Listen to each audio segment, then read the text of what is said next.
desde la simple amonestación moral hasta la amonestación inhabilitante, en contratación pública vemos que la sanción por definición, por excelencia, es básicamente la inhabilitación del postor. Al ritmo del cual se viene sancionando actualmente, cerca de 2.000 sanciones anuales, y dado que no tenemos un universo ilimitado de proveedores, nos podemos llevar a la pregunta de qué va a pasar cuando nos quedemos sin proveedores.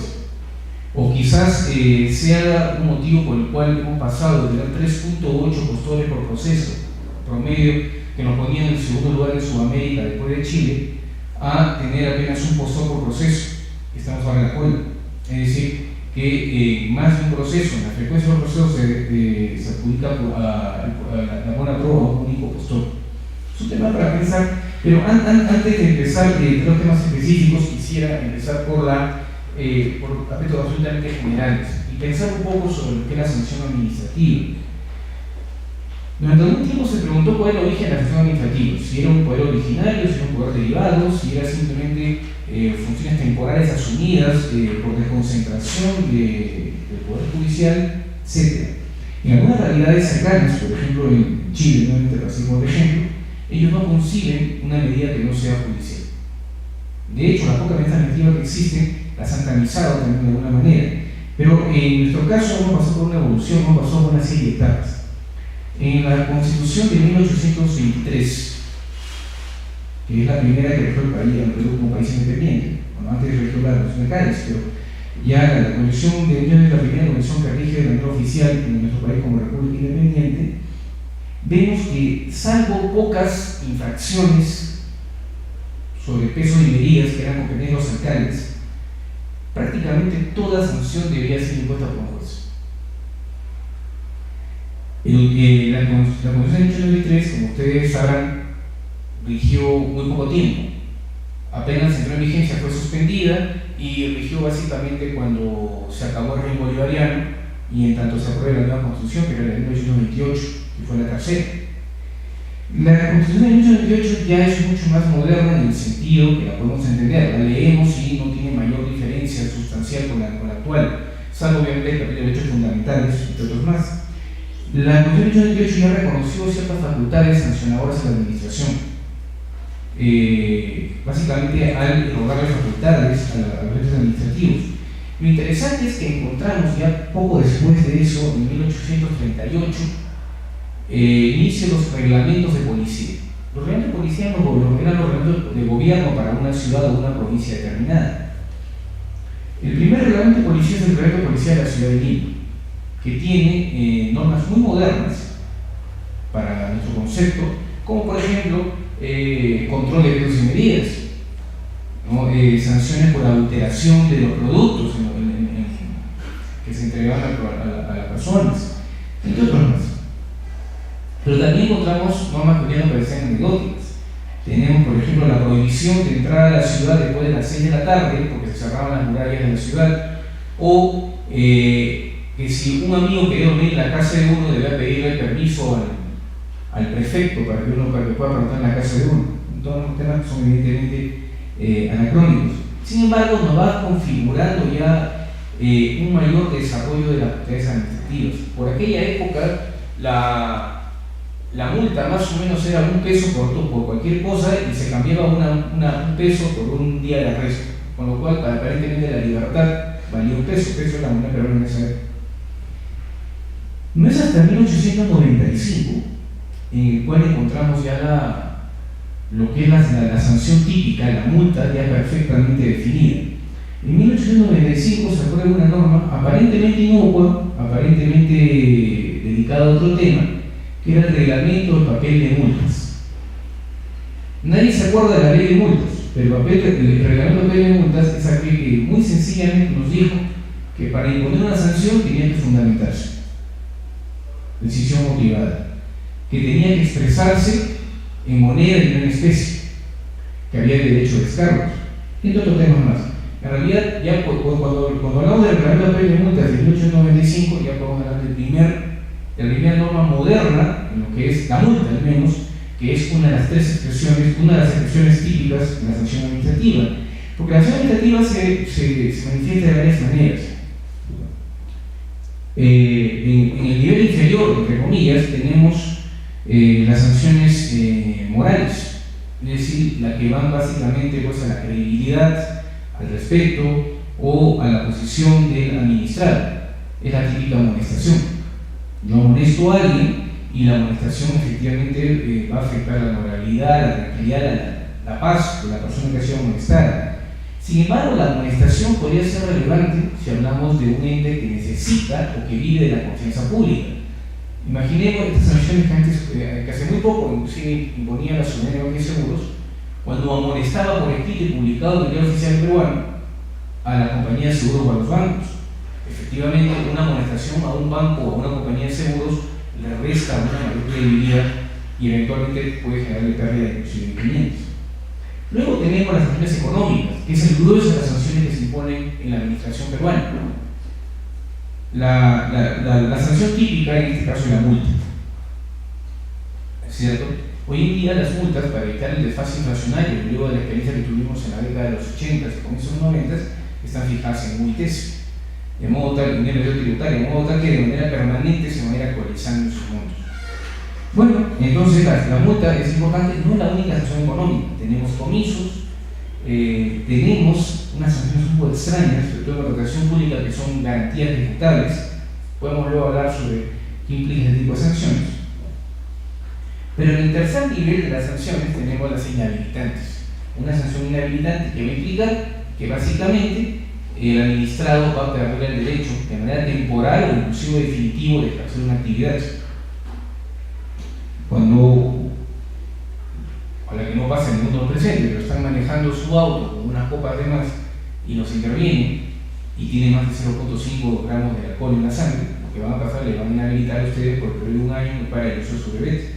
Tienen que conducir, no van a poder manejar, y si manejan con una ilegalidad.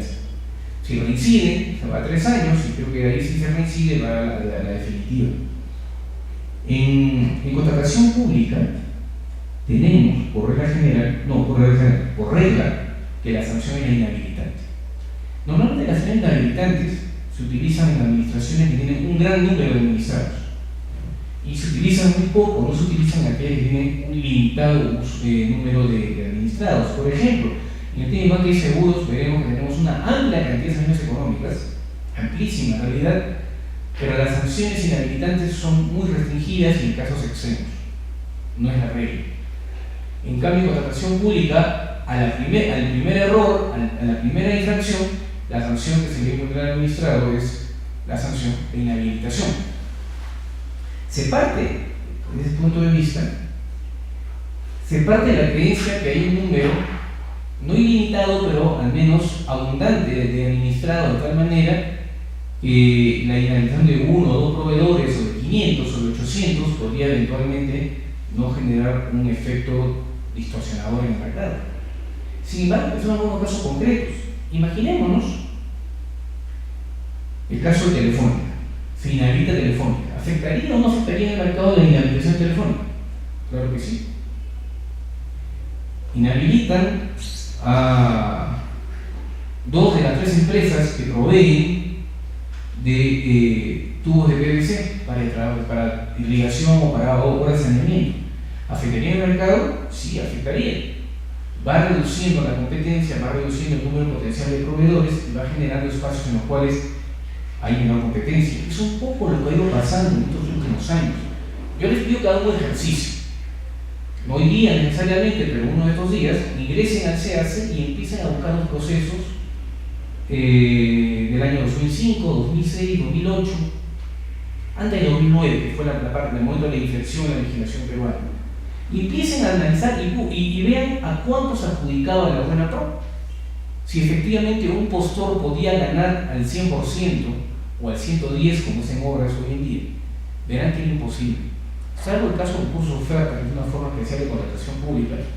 En todos los demás casos, ustedes observarán que se adjudicaba el 90%, que era el mínimo posible para ofertar. En seguros se ofertaba el 70%, entre otras cosas más. ¿Qué pasaba? Esto no refleja lo que yo decía, 3.8 postores por proceso. Eso reflejaría competencia. Esta competencia que hoy en día se ha afectado. Y una de las causales, no quiero decir que sea la única, es la política que se ha seguido en el tema de el régimen sancionador en esta materia, ¿no? Y antes de decir con el régimen sancionador de contratación pública, es importante recalcar su importancia. ¿Por qué la importancia del régimen sancionador y por qué este énfasis en los efectos que podría ocurrir en la reducción de costores? Pues muy sencillo. La compra pública es una de las formas en las cuales el Estado se legitima. No será su objetivo principal, no será el único al cual se creó, pero en los hechos funciona como una forma de redistribución de recursos en el país. Cuando un Estado gasta, un Estado puede pagar deuda interna o externa, lo cual está bien, evidentemente, porque se le da credibilidad, le puede dar inversión, entre otras cosas más. El Estado además paga remuneraciones a su personal, lo cual también está bien, primero porque requiere personal de apoyo y segundo porque requiere que esté bien remunerado. Y tercero, cuando contrata obras, compra bienes o servicios. En este caso, entonces, toda la cantidad de dinero que ha recaudado revierte en la economía. Imaginemos lo que pasó durante años en la hoy tan sonada región de Años. Durante años tuvo un bajo nivel de ejecución presupuestaria. De hecho, en el año 2009, si mal no recuerdo, apenas usó el 9% de su presupuesto para inversión. ¿Qué significó? Que un 91% de los recursos revirtieron en la inversión central. Pero no solamente eso, que no se construyeron escuelas, no se construyeron carreteras, no se construyeron hospitales, y el tema quedó frustrado. Ahora nomás la misma región sigue resolviendo contratos porque dice que no tiene o no ha organizado su ejecución presupuestaria. Y Ancash, ustedes saben, tiene recursos amplios, tiene cámara aurífera y otras cosas más. Una región que no tiene oro, que no tiene petróleo, como San Martín, durante cerca de 8 años seguidos ha venido gastando prácticamente el 100% de su presupuesto de inversión. Y tiene carreteras, tiene hospitales, tiene colegios, entre otras cosas más, efectivamente. Y la pobreza ha bajado. San Martín era una región curiosa porque tenía niveles de pobreza similares al triángulo andino de pobreza. Tenía 65% de pobreza que ahora la ha revertido y sus estándares son similares al promedio nacional, del 30% alrededor.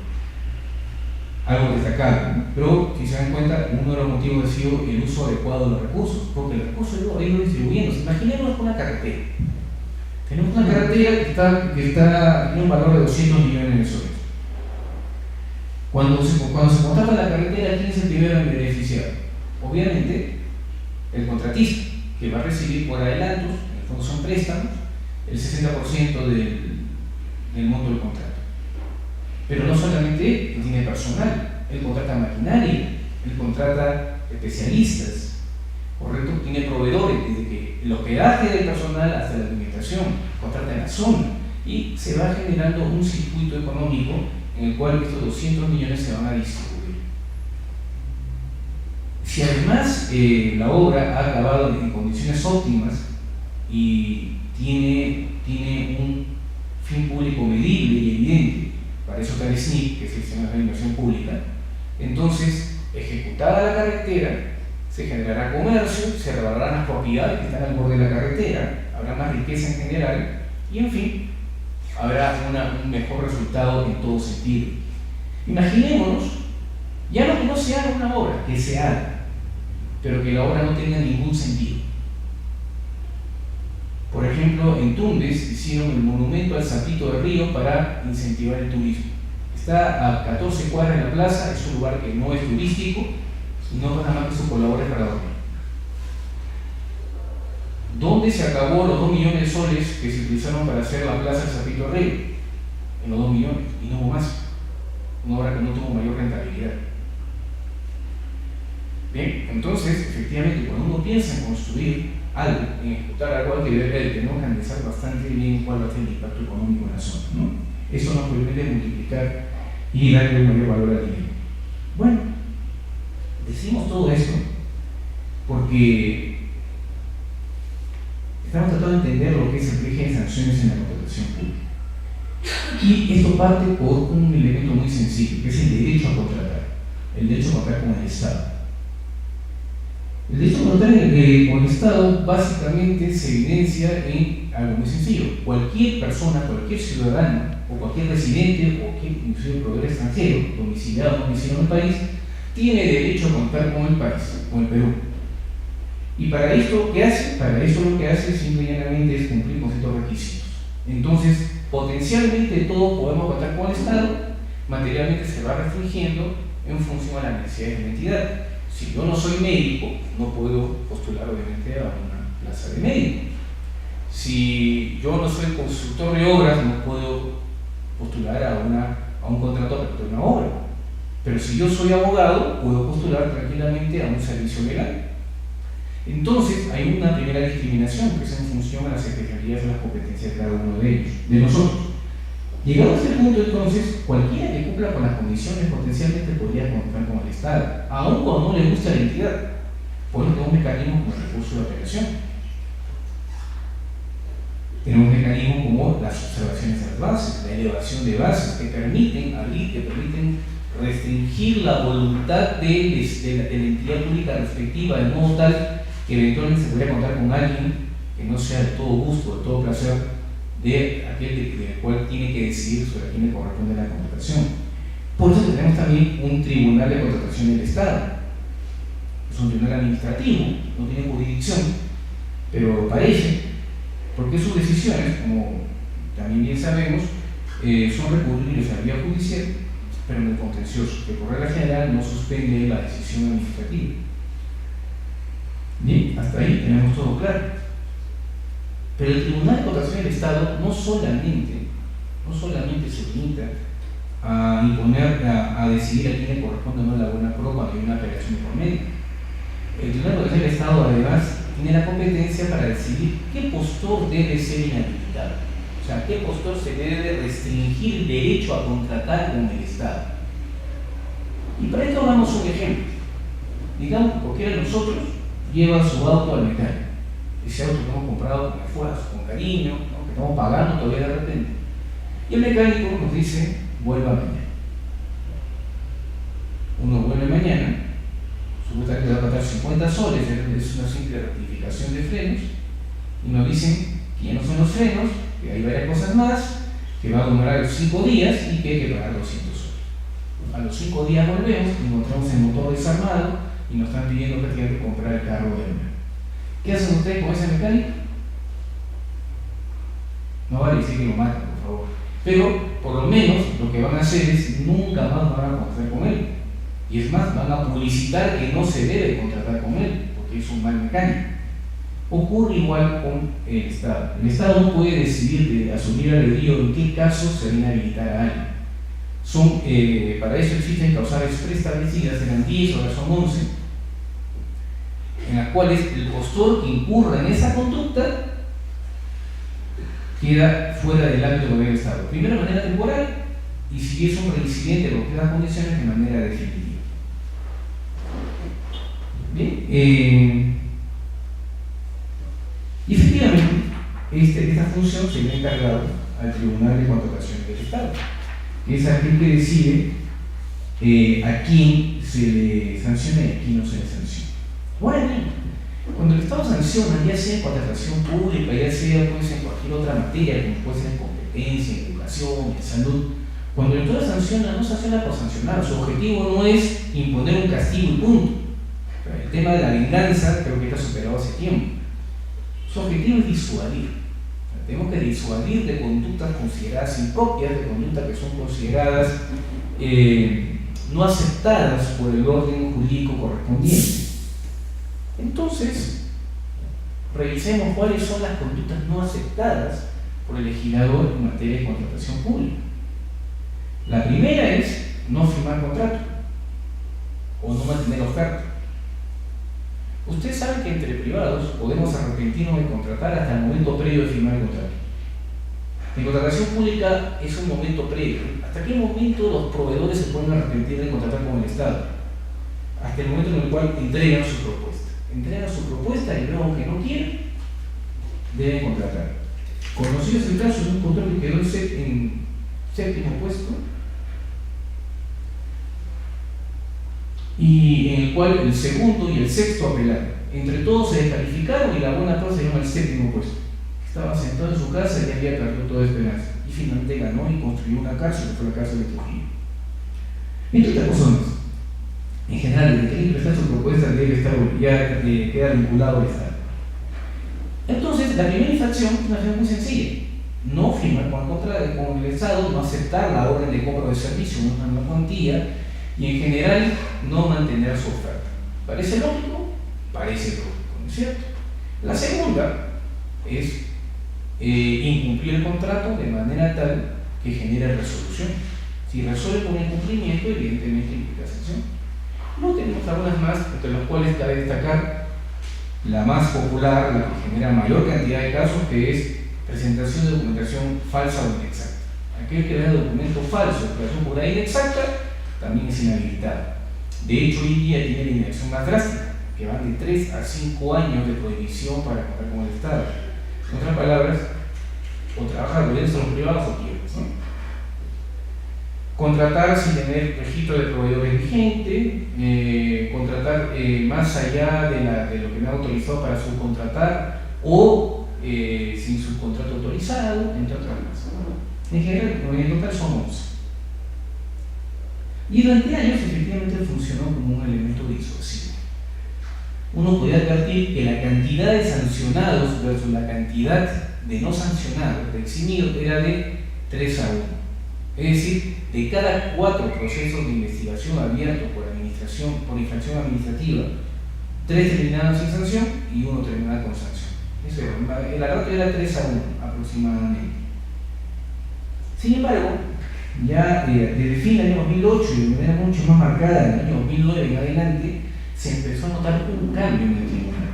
El Tribunal de Contratación del Estado empezó a cambiar su tendencia jurisprudencial hasta llegar a los extremos de hoy en día, que vamos a ver, que es parte de la ponencia. De hecho, no voy a leer la resolución, los casos que se han puesto ahí. Entiendo que la ponencia se va a distribuir a todos, ahí va a estar mucho más detallado el tema. En realidad, la parte oral busca es simplemente sintetizar las principales ideas. Entonces, como les decía, se ha generado un progresivo, porque no fue súbito, un lento paso de un régimen eventualmente disuasivo a uno que hoy en día ya puede ser calificado de represor. Y como decía, tiene en parte algo de responsabilidad de esta dramática reducción del número de proveedores. Bien, hay algunos casos que son paradigmáticos, que son del año 2008. Tenemos la resolución 1917-2008, que establece lo siguiente. Fíjense ustedes, en este caso lo que decía el proceso era que el producto que era un producto técnico, tenía que ser medido bajo la norma técnica NFPA-X. El tribunal reconoce que la entidad no siguió la NFPA, lo cual de acuerdo a un debido proceso ya debería haber llevado a la exención de sanción del proveedor.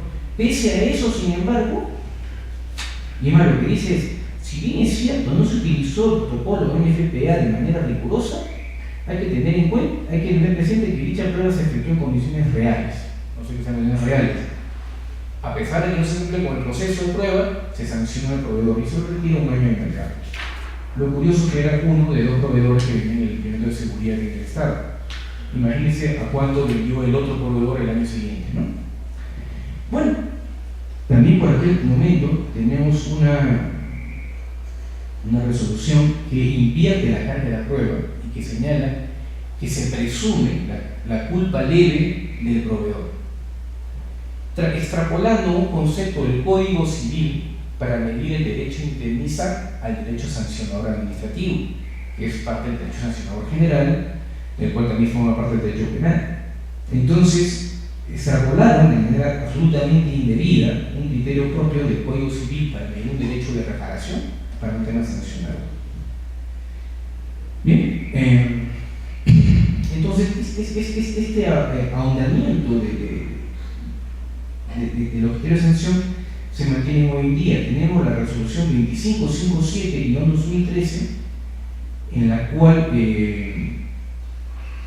existían cerca de 70 documentos que probaban que el señor Juan Pérez estuvo presente y que se había desempeñado como asistente del residente de obra. Y había un solo documento que decía lo contrario, que era un dicho de una entidad. Entonces, fíjense ustedes cómo funciona y cuál es la lógica absolutamente invertida respecto a la presunción de inocencia que se manifiesta en el nivel 34 de esta resolución. Por último, respecto a las copias de los recibos por honorarios de los cheques y las planillas electrónicas que han sido incorporadas a los autos por la empresa denunciada, dicha documentación no le resta inexactitud al documento cuestionado por cuanto dicha documentación pudo haber sido generada por el ingeniero o por los demás o por otros proveedores justamente para acreditar que este profesional trabajó en la referida obra. Es decir, 20 proveedores falsifican 70 documentos para demostrar que Juan Pérez estuvo 6 meses en una obra. No tiene ningún sentido, ¿no? Y lo sancionan de esta manera. Y además lo más interesante es que dice que pudieron haber sido elaborados. En otras palabras, se presume la culpabilidad. Resolución de noviembre de 2013, que más o menos corresponde a la tendencia actual del tribunal. De hecho, además, esto se revierte solamente porque durante la reconsideración, la misma entidad que había generado el único documento en cuestión había dicho que lo había dicho de manera ligera, que en realidad no podía verificar con exactitud porque ese profesional estaba fuera de lista. Bien. Si seguimos con el tema, vemos que el tribunal también en los últimos años ha ido girando su jurisprudencia para acercarse más a criterios en los cuales se ha debilitado la presunción de veracidad. Es decir, hoy en día no se crea el proveedor y en los hechos, aunque no lo digan tan claramente como en la resolución que les acabo de leer, tienen que demostrar que han dicho la verdad. O sea, la prueba diabólica o la prueba invertida. Probar que han dicho la verdad, no probar que... un pequeño paréntesis, porque ojo, nos puede sonar muy grave el tema de la infracción por inexactitud o por falsedad, pero recordemos que el tribunal considera en estos casos la responsabilidad objetiva. La responsabilidad objetiva ha sido cuestionada en buena parte del mundo. Se discute, se aplica en algunos casos sí, en otros casos no, pero el hecho es solamente para centrar el tema. Es que cuando se aplica la responsabilidad objetiva en contratación pública, es decir, se sanciona a un proveedor porque entre sus documentos figura un documento que no es cierto o que no es totalmente cierto, aun cuando haya sido víctima de este hecho. Entonces, no es que estamos hablando, o al menos no en la mayor parte de los casos, de proveedores que mienten o falsifican de manera deliberada, eventualmente también puede ser víctima del mismo. Un caso que generó un giro jurisprudencial fue un caso del año 2008, en el cual el tribunal consideró que el hecho de que un ingeniero se haya presentado como gerente de proyectos hace 20 años, cuando solamente era bachiller, implicaba documentación inexacta, porque a tenor del ponente del tribunal, un bachiller no podía ser gerente. Parece que no conoce bien la administración privada, porque efectivamente ahí no hay ningún problema que sea gerente o como sea ingeniero ni siquiera. Y sobre eso retiraron 10 meses del mercado a una empresa constructora. Más recientemente se han revertido casos en los cuales, como le decía, el proveedor tiene que demostrar la veracidad del documento y si hay duda, el tribunal sanciona porque no sabe desde toda la imputación inicial. Un caso aquí en la ciudad de Arequipa, que fue en pleno conflicto entre colegios profesionales. Ustedes saben que los seminarios fueron divididos cerca de año y medio en 2 directivas, y una emitía constancia de habilidad y la otra emitía constancia de habilidad. Se presenta un postor con una constancia de habilidad emitida por un colegio profesional, que en realidad luego resultó ser no el oficial, como sabía, y el tribunal lo sanciona. Lo sanciona aun cuando luego el propio colegio profesional ingeniero señala que sí era veraz el documento. Lo que dice el tribunal es que esta segunda declaración no le genera convicción. Tenemos también resoluciones en las cuales el tribunal, pese a que el propio administrado, el propio supuestamente afectado con la falsificación, reconoce que es su firma, reconoce que el documento lo elaboró y reconoce los hechos, se sanciona porque el tribunal actuó una pericia y la pericia dice que no es su firma. La pericia es un mecanismo de apoyo, es una prueba de apoyo y nunca está por encima de la propia declaración. Bueno, todo esto está generando algunos problemas. Por ejemplo, Hoy día hay un incentivo perverso para denunciantes de proveedores para ir reduciendo la competencia. Hoy día tenemos también casos lamentables en los cuales un proveedor eventualmente siembra documentos inexactos en el otro proveedor. Yo soy un ingeniero, he estado trabajando en 2 o 3 empresas, me piden mi currículum, lo presento, y yo presento un documento que no es cierto, sé que no es cierto, luego genero la denuncia, y efectivamente era así, y la empresa queda sancionada y queda inhabilitada. Entonces parte justamente de los efectos y el régimen de proporcionar. Tenemos entonces las denuncias cruzadas, han aumentado las denuncias entre proveedores, porque ahora se está utilizando al tribunal como un mecanismo para reducir el número de proveedores. Hoy en día se menciona 3 de cada 4, así invirtió en la ley inicial.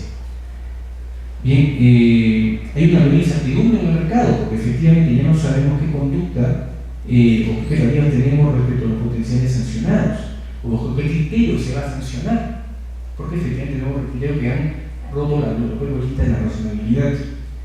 Tenemos una mayor litigiosidad judicial, básicamente, porque anteriormente las sanciones eran mucho más bajas, hace un pasado de 2 años, y buena parte de ellas estaban en el límite de 6 meses o 3 meses, hasta 1 año inclusive, como la de falsedad. El postor solía aceptar la denuncia. Hoy en día el postor inhabilitado, cuando le ponen 3 o 4 años, lo que exige el Poder Judicial, sobrecarga el Poder Judicial sobre estos temas. Un aumento de la informalidad.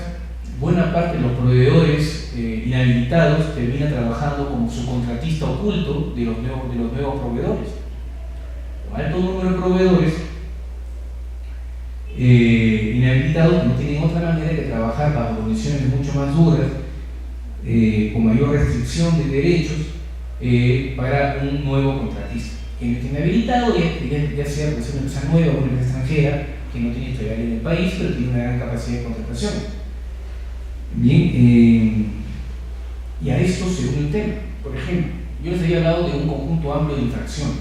Una de ellas es no subcontratar sin permiso del Estado, de la entidad, o superando su límite. ¿Ustedes saben cuántas infracciones se han puesto en el país por subcontratar sin permiso de la entidad en los 15 años y medio que tenemos de contratación pública, de régimen de contratación pública? 17. 3 este año. En realidad, a una infracción por año, para redondear. ¿Merece la pena mantener un tipo sancionador que no tiene una incidencia real? Y sobre todo, porque sabemos que tú no su contrato. Cuando ven ustedes una obra que está haciendo por acá o por allá y diga Consorcio Libertad, ¿cómo saben ustedes quiénes son los integrantes del Consorcio Libertad? ¿Cómo saben ustedes quién es el proveedor?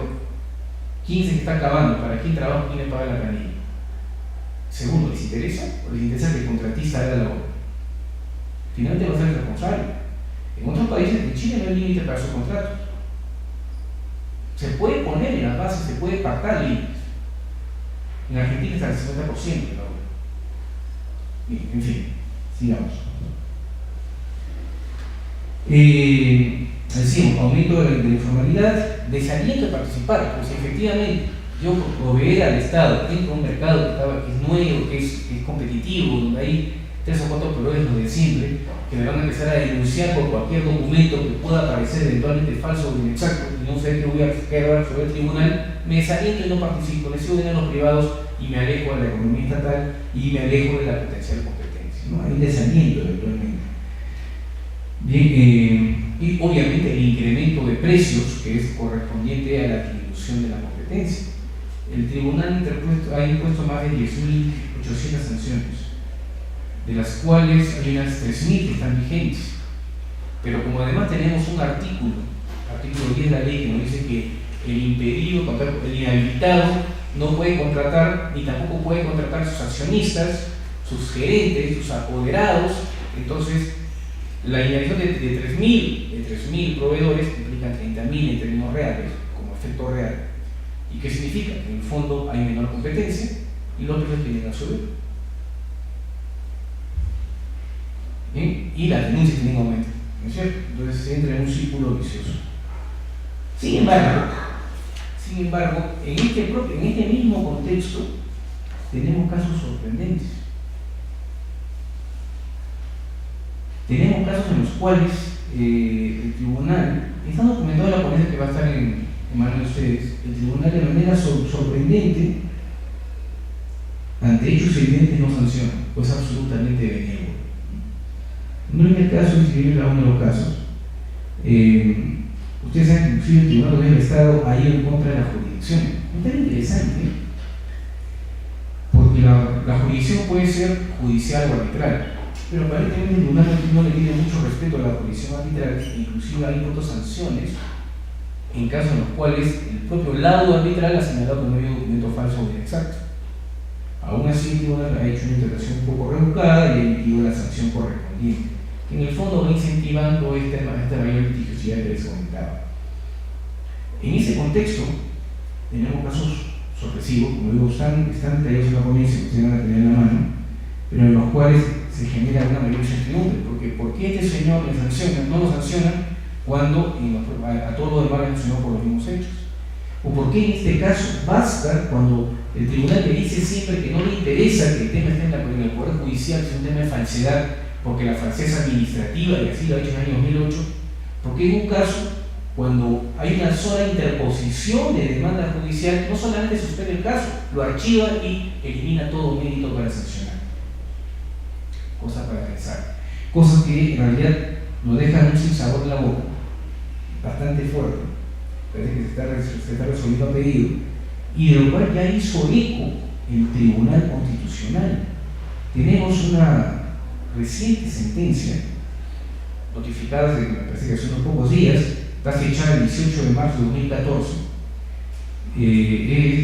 Es el caso que corresponde al expediente 4293-2012, en el cual, justamente a raíz de un caso en el cual un proveedor dice, no puede ser que el tribunal siempre ha dicho que A más B es C, y acá, justo cuando es mi caso, dice que A más B es 0.